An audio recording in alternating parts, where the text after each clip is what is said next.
il y a une vision, des visions dans les différents domaines qui ne sont pas homogènes. Fiscalement, économiquement, ça tient un peu la route, mais...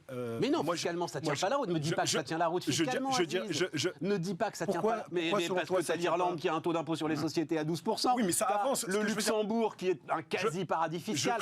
Les Pays-Bas qui... Enfin, aujourd'hui... Non, mais attends, je tiens à dire. On avance un petit peu. On l'oublie. Je veux dire, entre reculer... Airbus, Renault, Stellantis sont des sociétés néerlandaises, en fait. Oui. Parce qu'il y a un régime fiscal aux Pays-Bas qui le permet. Oui, il y a un régime fiscal particulier au Luxembourg, il y a des régimes fiscaux un petit peu partout. Et ben voilà. Mais ça n'empêche pas que ce soit un pays unique et une stratégie unique. Nous, on n'est pas un pays unique, on n'a pas une stratégie unique. Et les Américains, ils en profitent et les Chinois en profitent. C'est cette volonté ils ont raison, mais c'est contre nous. D'uniformiser et d'aller en avant sur ces différents points. Mais je peux pas... Enfin, moi, je ne conçois pas et je suis pas d'accord en disant on recule. Je pense qu'on n'avance pas assez vite, voire on piétine. L'Europe sociale, le droit social, le temps de travail, etc., avec tous les débats qu'il y a eu, le détachement, qui se souvient du plombier polonais, etc. Est-ce qu'on a le droit, on ne peut pas, on a le droit. Bref, j'ai l'impression que... Et puis on a élargi... On a avancé là, Aziz, on a un petit peu avancé, mais on a élargi aussi... Un petit peu avancé, les normes sociales, ça y est, elles sont à peu près stabilisées.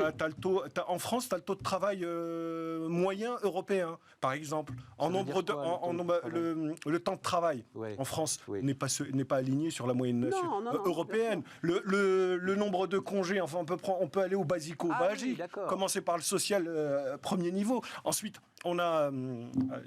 Mais alors, Aziz, on est bien d'accord. Ça veut dire, tu vas aller dire aux gens, là, alors, au nom de l'Europe, en fait, on va travailler 40 heures. Donc, on va supprimer la moitié des jours fériés. Donc, si tu veux te mettre là-dessus aux normes européennes, c'est pas le sujet, c'est pas notre sujet. Mais tu me connais sujet de protection sociale.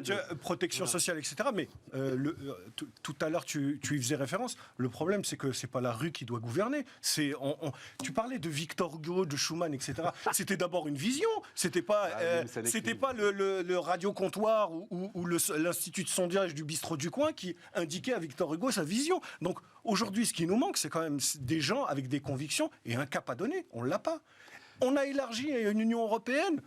On n'était déjà pas tous d'accord et on ouvre la porte à de nouveaux désaccords. Donc déjà, rien qu'en termes de stratégie, c'est un peu surprenant. Ben non, je crois pas, moi. Bon. Non, parce que justement... Plus il y a de fous, moins il y a de riz. Hein. Non, mais non.